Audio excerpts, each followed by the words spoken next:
Sejak Disember 2019, dunia telah dilanda dengan pandemik disebabkan sejenis virus yang mula dikesan pertama kali di Wuhan, wilayah Hubei, China. Virus ganas ini telah menjangkiti lebih 4 juta manusia di seluruh dunia dan mengorbankan lebih 300,000 nyawa. Pelbagai langkah telah diambil bagi mengelakkan wabak ini daripada merebak lebih meluas. Antaranya adalah dengan mengenakan sekatan pergerakan atau kuarantin bagi memutuskan rangkaian jangkitan.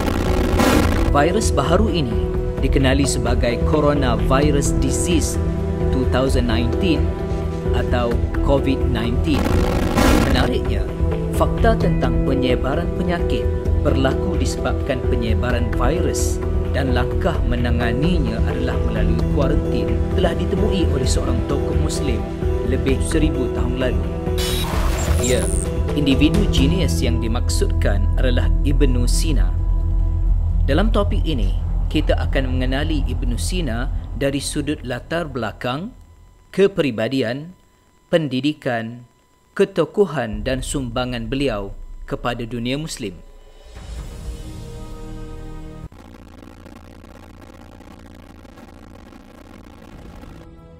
Ibn Sina merupakan satu nama besar dalam sejarah ketamadunan Islam dan dunia.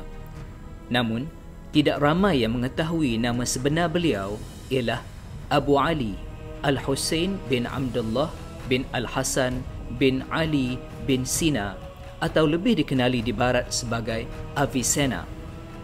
Beliau merupakan ilmuwan dan pakar perubatan di Rai dan merupakan penasihat utama kepada Amir Daulah di Isfahan, Iran. Beliau telah dilahirkan di kota Afshanah dalam wilayah Bukhara, Turkistan pada 370 Hijrah dan meninggal dunia di wilayah Hamadan, Iran pada tahun 428 Hijrah ketika berusia 57 tahun.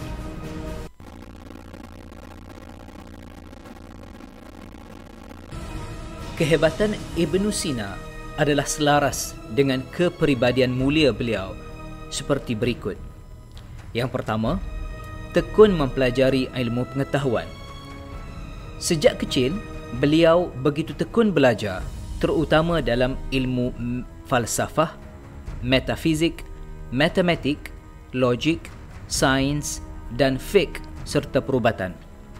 Dikatakan beliau telah mentelaah buku metafizik karangan Aristotle sebanyak 40 kali sehingga beliau menguasainya. Kedua, taat beragama.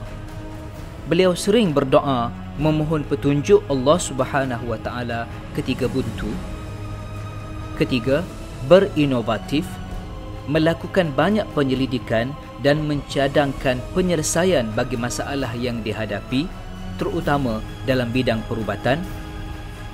Dan yang keempat, pintar.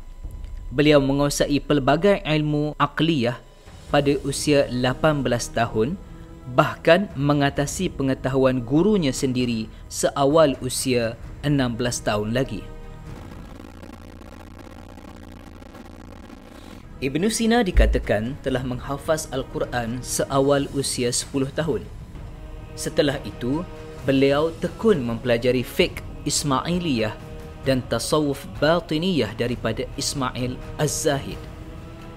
Seterusnya, menekuni ilmu akal seperti matematik dan geografi daripada Muhammad Al-Masah, ilmu falsafah daripada Abu Abdillah An-Natili dan ilmu sains serta astronomi daripada Al-Biruni.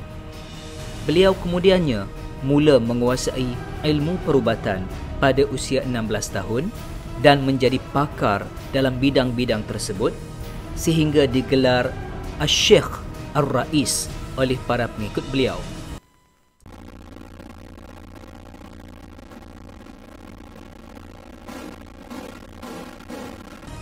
Kepakaran dan ketokohan Ibn Sina dalam bidang perubatan terbukti apabila beliau berjaya merawat penguasa wilayah Bukhara iaitu Nuh bin Mansur, penguasa Jurjan Amir Syamsul Ma'ali Qabus bin Washamkir, penguasa Hamadan Amir Syamsud Daulah, dan penguasa Isfahan Amir Alauddin Daulah. Dipercayai beliau telah menghasilkan lebih 40 karya khusus dalam bidang perubatan. Antara yang paling masyhur ialah kitab Al-Qanun fi Tib yang menjadi rujukan di barat sehingga kurun ke-17 Masihi, termasuk di University Frankfurt di Jerman, University Paris di Perancis dan Oxford di England. Ia terdiri daripada 5 jilid yang disusun secara sistematik. Selain Al-Qanun fi Tib, beliau juga telah menghasilkan kitab Al-Adawiyah Al-Qalbiyah atau Remedies for the Heart yang telah menghuraikan tentang 760 jenis penyakit beserta cara mengubatinya, dan kitab Al-Alfiyah At-Tibbiyah. Kesemua karya berkaitan telah diterjemahkan ke dalam pelbagai bahasa seperti Latin, Hebrew dan Inggeris. Sepanjang hayat beliau, beberapa penemuan cemerlang telah dicatat. Antaranya, penemuan beberapa penyakit baharu dan puncanya seperti pengaruh kuman dalam udara terhadap penyakit, pengaruh virus seperti TB, penemuan penyakit seperti rubella, alahan, cacar, penyakit kejiwaan dan lain-lain. Penemuan dalam bidang farmasi menghasilkan ubat dan preskripsi yang mujarab untuk pemulihan pelbagai penyakit kronik dan ubat bius, dan membangunkan teknologi perubatan seperti mencipta benang khas untuk pembedahan, picagari dan banyak lagi.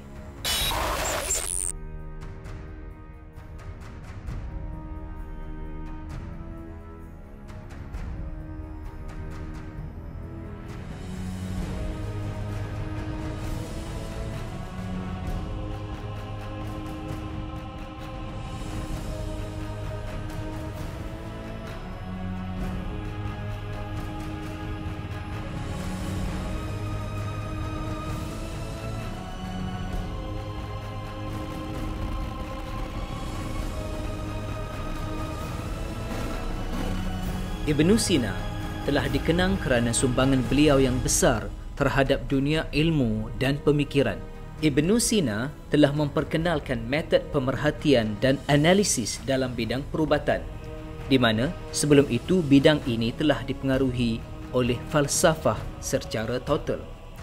Metod ini kemudiannya telah dimajukan oleh tokoh-tokoh selepasnya. Penyelidikan dan penulisan Ibn Sina telah menggilap kembali bidang perubatan yang kian malap pada ketika itu sehingga berkembang maju hingga kini. Ibn Sina telah menghasilkan 116 karya dalam pelbagai bidang seperti bidang falsafah, mantik, matematik, astronomi, kimia, fizik, biologi dan sains politik. Karya-karya beliau telah dikumpulkan oleh Dominican Institute for Oriental Studies, sebuah institusi penyelidikan dari Perancis, pada tahun 1950 di Qahirah, Mesir, bagi menyelidik dan menerbitkan hasil usaha beliau. Sebuah universiti di Hungary dinamakan sempena nama beliau sebagai pengiktirafan yang tertinggi. Sebagai kesimpulan, Ibn Sina merupakan satu contoh ikonik bila bercakap tentang ilmuwan Muslim yang inovatif dan bertaraf global. Walaupun terpalit dengan kontroversi yang berkaitan dengan faham falsafah Aristotle beliau sehingga disangkal dengan keras oleh Al-Ghazali, tidak menafikan segala jasa bakti dan sumbangan beliau yang telah dinikmati hingga generasi terkini.